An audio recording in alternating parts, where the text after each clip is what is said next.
Hey everyone, we're here today in our Root Commercial Kitchen and we're going to be showing you how to make banh mi sandwiches. I'm Macayla, I'm the Education Coordinator here at Mill City Grows. And I'm Maggie, I'm the Community Education Coordinator. And today we're going to be making banh mi's using the daikon and carrots and jalapeno peppers that we got from the farm. Just teaching you how to preserve your harvest so we can have a longer lifespan in your fridge. So right off the bat, we're going to start off with the pad thai sauce. Here we have 5 tablespoons of light brown sugar, 2 tablespoons of creamy peanut butter. To that, we're going to be adding a tablespoon, actually it's 2 tablespoons of rice vinegar. Just do that. For a kick, we're going to be adding a tablespoon of sriracha. See how easy this squirts. Spicy ketchup.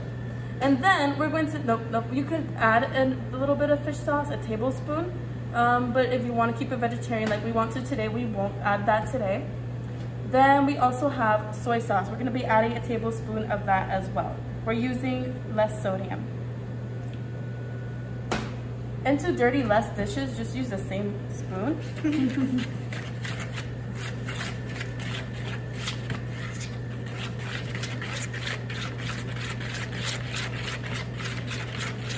Just stir it like that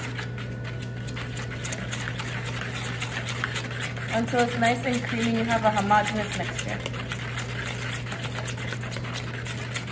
All right, so that's it for the sauce.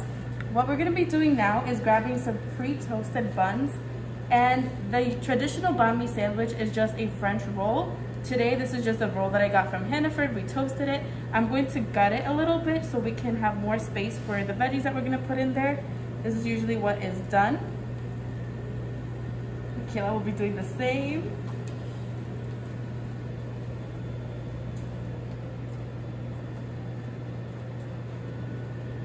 Awesome, and then at this point, once your bread is degutted, this is the fun part. This is where you're gonna add everything to this sandwich and you get to enjoy it at the end. So I'm gonna start by doing our pickled daikon radish and carrots over here. And these were pickled just today, so they're nice and fresh and sweet. So I'll grab some of those and just lay those right on down. Might be easier to pick it at this point. All right, and that looks pretty good. I'm a lover of spicy, so I'm gonna put a couple jalapenos in there, but that's totally optional. If you don't like jalapenos, you can leave them out, but if you do, add them right in. And these jalapenos were pickled as well as the daikon and the carrots. You would do these by just boiling some vinegar, some water, and some sugar. The ratios vary, of course, but you just put your chopped in vegetables in the jar. Pour over the brine and let it sit for a couple of days until it's nice and pickled. You can also do it fresh, but it tastes better once you have pickled it for a longer time. What I'm gonna do, I really like mayo, so I'm gonna start off with the mayo. I'm gonna use a little spreading spatula like this one. Oh yeah. And this is some vegan mayo that our friend Sue's got for us.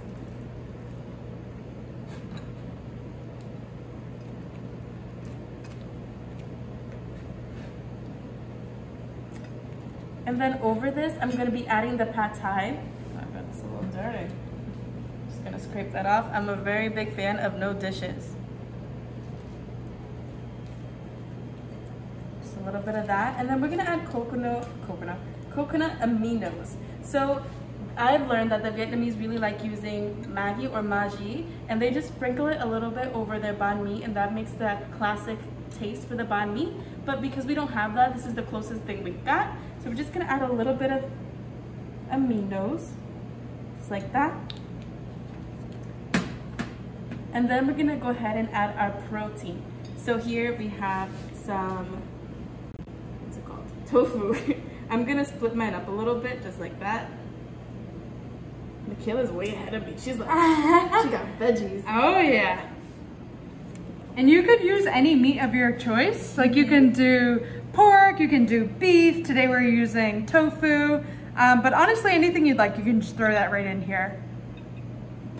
And then once that's all set, I really love to add a sprig of cilantro just to add that freshness to this sandwich. And I like to just place it down just like that. Perfect. Do you mind passing over the daikon? Oh yeah. Thank you. Here we go. And then I'm gonna get some of that peanut sauce too that Matt had made earlier. Awesome. And I'll be doing the same as Macayla, just adding in the garnish. I also want some of that creamy avocado. Some sprigs of cilantro. Awesome, and this is how it's gonna look when you're all done. Look how cute. So just like that. And feed the guts to the birds. No waste here. Alright guys, so this is how you make a banh mi, obviously. Our take on it. You can add whatever you want, you can take out whatever you want. This is all about you, the protein that you prefer. And just preserving the harvest and making sure that we get that vegetable intake even in the cold winter months. And if you try this at home, be sure to hashtag Real Estate Girls on Instagram and Facebook. Thank you guys for watching. Bye!